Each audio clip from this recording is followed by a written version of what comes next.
adalah CBIS-2. Dan di sini diperlihatkan bahwa makin besar dosis yang diberikan, makin rendah mortalitas yang diakibatkan oleh dosis tersebut. Jadi, kardiolog akan melihat bahwa berapa dosis yang diberikan dan bisa memperkirakan mortalitasnya kira-kira yang bisa diturunkan itu sekian persen. Sekarang bagaimana dengan beta blocker?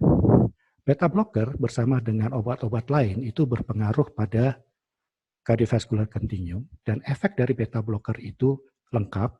Dia bisa sebagai untuk hipertensi, untuk orang-orang dengan infark miokard, pasien-pasien dengan gangguan irama jantung, dan untuk pasien-pasien dengan gagal jantung. Beta blocker dalam cardiovascular continuum berdasarkan studi-studinya itu kekuatan penurunan mortalitas dan morbiditasnya tidak sama. Misalnya untuk pasien dengan hipertensi yang tanpa penyakit jantung itu bukti-buktinya itu lemah. Bukti-buktinya lemah sehingga dalam kasus ini, dalam praktek sehari-hari, beta blocker bagi hipertensi tanpa penyakit jantung, dia dipakai sebagai lini ketiga. Sementara beta blocker untuk gagal jantung dan pasien dengan sesudah infark miokard, itu evidence-nya kuat, sehingga dalam praktek sehari-hari, dia mendapatkan kelas 1, artinya harus diberikan kecuali jika ada kontraindikasi. Sementara itu, ada beberapa keadaan, misalnya pada penyakit jantung koroner yang bukan serangan jantung, itu evidence-nya itu moderate. Dalam kasus ini, maka penggunaan beta blocker diserahkan kepada dokter berdasarkan risk dan benefit. Jadi konklusinya sejawat, teman-teman, bahwa beta blocker itu memegang peranan penting dalam mengurangi morbiditas dan mortalitas kardiovaskuler pada cardiovascular continuum melalui inhibisi dari sympathetic overdrive. Dan di area di mana bukti-bukti itu kuat, misalnya gagal jantung, maka beta blocker itu mengurangi mortalitas berdasarkan dose-response relationship. Makin tinggi dosisnya, makin besar pula penurunan dari mortalitasnya. Sekarang saya akan masuk ke peran beta blocker pada hipertensi.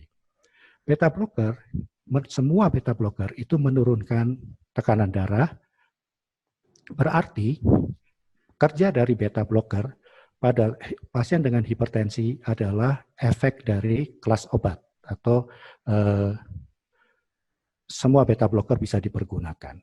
Kenapa saya bilang beta blocker tidak semua beta blocker sama, sementara beta blocker bisa dipergunakan semuanya, itu berurusan dengan bagaimana kita memilih beta blocker yang paling besar menurunkan tekanan darah, dan yang kedua, beta blocker yang paling sedikit menimbulkan efek samping.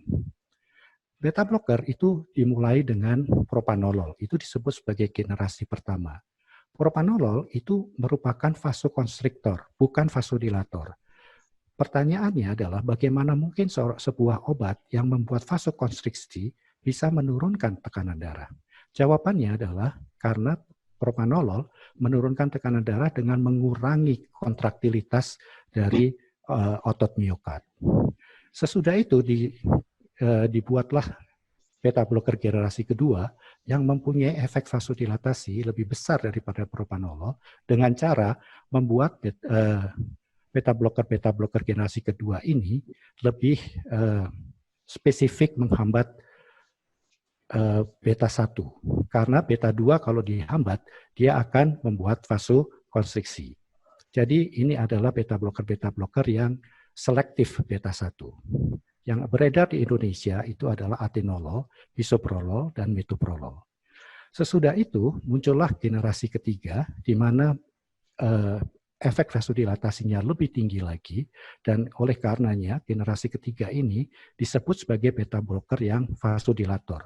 Yang beredar di Indonesia adalah carvedilol dan nebivolol. Carvedilol itu adalah gabungan antara beta blocker dan alpha blocker, sementara nebivolol itu adalah gabungan beta blocker dan agonis dari beta 3 sehingga efek dari vasodilatasinya lebih tinggi. Nah, yang kedua yang mengapa saya bilang beta blocker tidak sama, itu adalah efek samping. Dan efek sampingnya itu terutama disebabkan oleh selektivitas. Beta blocker yang selektif adalah beta blocker yang menghambat beta 1, tetapi sedikit sekali menghambat beta 2. Mengapa beta 2 jangan dihambat? Karena beta 2 ini kalau mempunyai efek yang baik, misalnya 1, bronkhodilatasi, 2, vasodilatasi pembuluh darah, ketiga, dia mengurangi gangguan pada metabolisme gula dan lemak, sehingga kalau ini dihambat, 1, menyebabkan beta blockernya akan menyebabkan kemungkinan bronkokonstriksi, kedua, tidak terlalu vasodilatasi, ketiga, membuat new onset diabetes, dan mengganggu metabolisme dari lipid. Sehingga disarankan untuk menggunakan beta blocker yang selektivitasnya tinggi pada beta 1. Apa saja obat beta blocker yang selektivitasnya tinggi? Yang paling tinggi itu adalah bisoprolol dan nebivolol. Jadi dua beta blocker itu mempunyai selektivitas yang sangat tinggi. Dan kalau dia selektivitasnya tinggi, maka keuntungannya dia lebih vasodilatasi, dia kurang membuat bronkokonstriksi, dia tidak terlalu mengganggu metabolisme gula dan metabolisme lemak. Selain itu, semua beta blocker kalau dinaikkan dosisnya, maka semakin besar pula dia akan menghambat beta 2. Tetapi beta blocker yang sangat selektif, dia sedikit menghambat beta 2. Contohnya adalah bisoprolol. Bisoprolol itu dinaikkan sampai dosis maksimum 10 mg, itu hanya menghambat beta 2 sampai maksimum 5%. Jadi makin selektif beta blockernya, makin sedikit dia menghambat beta 2, even kalau dia dosisnya dinaikkan sampai dosis yang maksimal.